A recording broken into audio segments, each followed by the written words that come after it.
Então tu perguntou, por que que eu fui convencido? Esse tempo todo foi pra responder isso. É porque eu li um texto de uma testemunha que morreu dizendo que jurou que aquilo é verdade. Morreu porque não quis negar que o que viu era verdade. E o texto é um texto totalmente confiável, que chega até mim com um grau de confiabilidade muito alto. Não é? Eu não consigo negar esse testemunho. Então se alguém grita, tem uma bomba aqui no Flow, eu tenho que fazer alguma coisa com isso. Não é? Eu tenho que correr ou averiguar se é verdade ou não. Quando eu leio o Novo Testamento, diz, Deus viveu, comprovou que era Deus e disse que eu tenho que me arrepender de meus pecados e crer no seu sacrifício. Eu tenho que fazer alguma coisa com isso. Eu fui convencido pelo texto, então eu tenho que crer. Eu tenho que me arrepender. E eu tenho que procurar adorar aquilo e viver de acordo com o que ele me ensinou. É por isso que eu sou cristão. Então, tu é cristão porque tu estudou sobre o texto. Cara, eu permaneci cristão por isso. Não foi assim que eu me converti, eu era um moleque de 14 anos, me converti por uma questão emocional, assim, e de medo da morte, né, digamos assim, né? A vida parecia não fazer sentido pra mim, se não existisse vida além disso aqui. Eu contei no primeiro Flow, não vou me repetir tanto, né? Vai lá assistir. Pra respeitar o tempo de vocês. Não, então, por isso que eu fiz uma pergunta diferente dessa vez. Mas assim, com o tempo, isso não... Algumas coisas vão... Cara, mas será? Isso aí, cara, quando eu era adolescente, quem tava na crista da onda era Richard Dawkins. Deus um delírio na biblioteca da escola. Assim, na verdade, o ateísmo é uma moda muito adolescente. Não, aí eu fui entrando, fui lendo essas paradas, meu Deus. Aí os adolescentes lá, ai Deus, delírio, Richard Dawkins e tal. Aí eu tive que tentar achar bases mais sólidas pra minha fé. Isso fez parte do processo da vida eu virar pastor. Assim, eu comecei a estudar pra tentar entender. E com isso eu consegui encontrar informações pra ajudar outras pessoas também. Aí foi daí que vem também o canal do YouTube e tal, de querer ensinar e explicar as coisas que eu fui vendo. Porque coisas que às vezes eu sempre fui nerdinho, né? Eu era um cara esquisito, chato, que apanhava na escola, que não namorava, sabe? Aquela pessoa desagradável, que sabia querer de lei e tal, era meio assim. E isso me ajudou a ter contato com muito conteúdo que colegas da igreja não tinham. Então, como é que é isso aqui? Não, tá aqui, brother, e tal. Então, tem gente que nunca vai morrer sem saber como é que é um processo de crítica textual, como é que você tal. E a gente, eu consigo ver um vídeo de 40 minutos, né, explicando como é que é o manuscrito, os meios, como é que você faz a sua própria pesquisa em casa, como é que tem nas nossas bíblias normais que não tem um aparato crítico desse, mas que tem uns asteriscos em 1 ou 2 versículos dizendo, em outro manuscrito tem assim, hein? Só pra você saber e tal. E ajudar os cristãos a elevarem o nível no processo da própria fé. Até pra elevar o nível dos críticos, pra ser muito sincero. Eu entro, cara, eu com todo respeito, com todo respeito do mundo ao programa de vocês, certo? Mas assim, eu tento assistir a galera que fala de religião aqui, né? E cara, eu fico mais crente quando eu assisto, sabe? Eu digo, meu Deus, cara, isso é muito bobo, tá ligado? Tem um cara que você acha que dá uma crítica boa aqui no Brasil, faz um bom crítico à religião? Cara, tem muita gente fora do ambiente, assim. Será que Deus existe mesmo quando vê o cara falar? Cara, eu passei dessa fase. É porque eu tive esse momento da minha vida que eu ouvia muito esses caras, né? Então eu ia atrás, eu ouvia muita palestra em inglês e tal, aí lia Nietzsche e tal, aquele negócio todo. Chegou uma hora que eu cansei, sabe? De ficar lendo demais esse tipo de assunto e fui ler outras coisas, porque você não consegue ler tudo, você tem que parar de ler uma coisa pra ler outra às vezes, né? Então faz muito tempo que eu não tô atualizado nesses grandes críticos da academia e tal, do cristianismo. No YouTube não tem... Mas no YouTube assim, tem a galera massa, o Pirula, cara. O Pirula a gente chama o Pirula, não tem problema. Mas não, o Pirula dá trabalho mesmo. Mas ele tem que vir, ele vem. A gente gostaria. De todo mundo com quem eu lidei, com religião, teologia, visão, todo mundo, ninguém é tão honesto quanto o Pirula, até hoje. Dos vídeos resposta que a gente fez um pro outro, cara, o Pirula percebia a nuance de cada coisinha do argumento que eu colocava e lidava com aquilo, sabe? E é um cara que vale muito a pena. Pô, seria... Um dia, depois que o Pirula vier aqui sozinho, seria legal se viesse a gente pra bater papo, vocês perguntar, a gente, cada um dá opinião, eu acho da hora isso, eu tô 100% nessa ideia. Pirula é um cara muito massa. Botamos um cristão e um ateu pra conversar. Veja no que deu. Sem que eles soubessem. Eles sabem. Sputniks. Né? A gente foi lá, inclusive, no Sputniks. Eu vi. E o que tu acha do... Por exemplo, a gente tava falando aí com o Carlos Ruas, aí o cara que criou aqui o personagemzinho Lucy. Deusinho tá muito fofinho esse Deus aqui. Muito fofinho. O demônio também tá fofinho. Não é? Mas o diabo parece fofinho, assim. O diabo, ele gosta de ser fofinho. Tá, peraí. Antes de tu falar mal do diabo, o cara tá até de saco cheio aqui, ó. Cara Tudo é culpa dele, mano. É aqui, ó. Cara, porra, irmão, nem fui eu, cara. Eu tava lá como? Eu sou o bode expiatório. Eu tava curtindo ali uma fogueira, tranquilão. Porra, então, e esse lance tá falando aí do relatos históricos e tal? Tá dando ruim, Monark. Tá começando a dar ruim. Vou parar de fumar maconha, então. Se liga. A gente conversou antes que se a rinite tracasse, ele dá uma parada. Sim.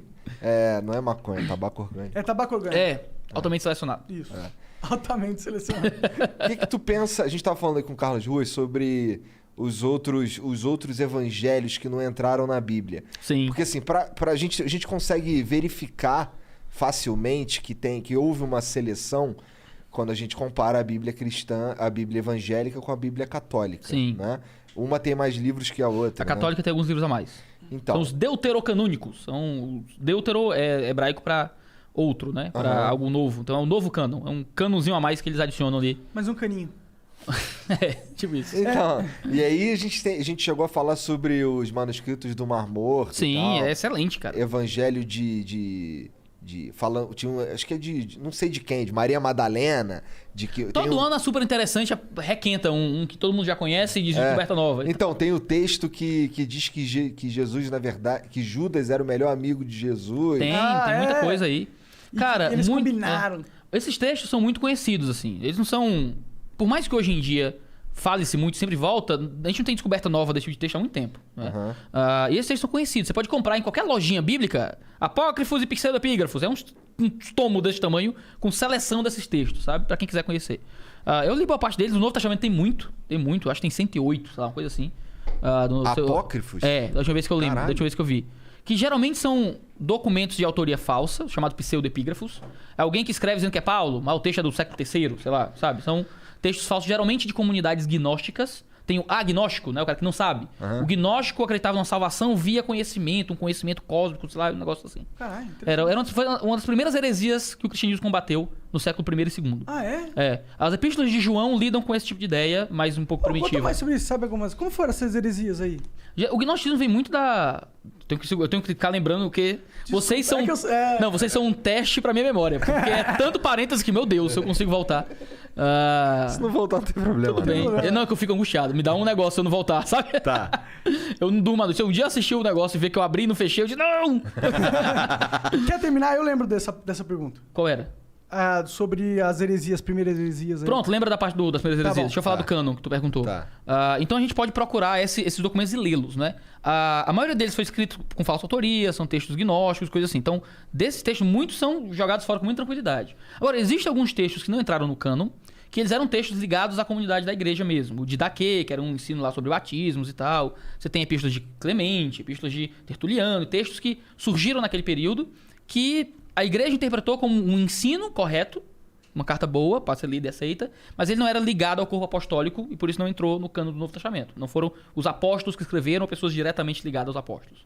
Agora, existem documentos sim, que Eram são mais fraudulentos. registros de boas práticas da igreja. Tipo um pastor escrevendo cartas sobre Jesus e tudo bem, né?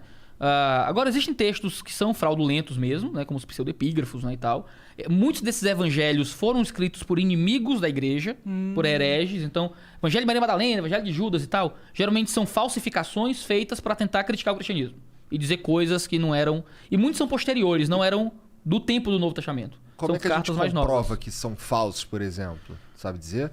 Primeiro, pela a antiguidade do manuscrito, se procura quando o manuscrito foi escrito, a maioria foi escrita muito modernamente. Tem manuscrito desse que é da Idade Média, brother, sabe? É coisa que finge que era daquele tempo e é atual. Muitos manuscritos são bem posteriores, terceiro século, segundo século, quarto século, quando o Novo Testamento foi todo escrito no primeiro século, né? Então é fácil perceber esse tipo de coisa. Aí você entra em outras questões, como falta de coerência interna e externa, é um texto truncado, mal escrito, não tem o estilo literário do texto do primeiro século, diz coisas completamente contrárias ao que está lá. Aí já é uma questão de fé mesmo, assim, de você rejeita porque não tem nada a ver com o texto. E não são textos conhecidos, porque eles só aceitaram textos de uso comum. Aí aparece um negócio que ninguém viu, não sei quantos anos depois, não, aqui ó, Jesus e Judas era o melhor amigo, hein? Então isso que parece mais alguém que tá tentando criar uma narrativa, uma fanfic. Uma fanfic pra tentar fofocar de Jesus. É o spin-off lá do Star Wars. Exato. É tipo isso, alguém comprou os direitos e tá tentando fazer, já que é domínio público. Esses documentos aí não tem a abundância de cópias. Não. É algo que foi rejeitado pela igreja, não teve tanto copista. São documentos muito perdidos mesmo. E as heresias? Qual foram as primeiras heresias? Como que rolou? Rolou as guerras herésicas? Não. Guerra Santa é só depois que o cristianismo começa a virar religião do Estado. Entendi. Aí começa esse negócio. Entendi. Que é uma merda, né? Que é uma droga. É uma droga. O Estado é laico e graças a Deus. O Estado é laico, graças a Deus, é o protestantismo. Porque foi a gente que inventou essa parada. Né? Mas é outro assunto, isso que a gente entra já. Mas o Novo Testamento... Agora foi tu que desviou, não foi a gente. Não, mas eu voltei. Mas pode desviar, vamos parar com isso. Não, tá bom. É que eu sou professor, cara, eu fico maluco, eu fico querendo dar aulinha, palestrinha, tá ligado? Mas o que acontece? O Novo Testamento ele já foi todo escrito por causa das heresias. Então, as epístolas de Paulo, as epístolas de Pedro, era constantemente corrigindo problemas nas igrejas. A primeira grande heresia do cristianismo era os judaizantes. Era a galera que era contra Jesus e era judeu. Maravilhoso, tô tentando botar a fumaça pra trás pra não... Isso é ligado. vapor, isso não vai dar. Isso é vapor. É só vapor, beleza. Eram os judaizantes. Só a galera que cobrava que o crente fosse meio judeu, assim. Para o judeu, a conversão religiosa era um tipo de conversão civil também. O cara se circuncidava, fazia parte da nação de Israel. E nunca era judeu de verdade. Ele era um prosélito, era um cara de nível B, digamos assim. No cristianismo isso não acontece. Agora não tem mais circuncisão, não tem mais as rituais, as práticas judaicas. Mas os judeus que se convertiam, muitos começaram a impor sobre os gentios, os não-judeus, as mesmas práticas judaicas. Entendi. Então Romanos fala contra isso, Gálatas contra isso, Hebreus contra isso. Várias cartas corrigem esse problema. Explicando que a salvação não é por obras, a ritualística do passado ficou no passado, agora a gente tem uma outra coisa, não é? Que é a concretização para onde a ritualística apontava, não é?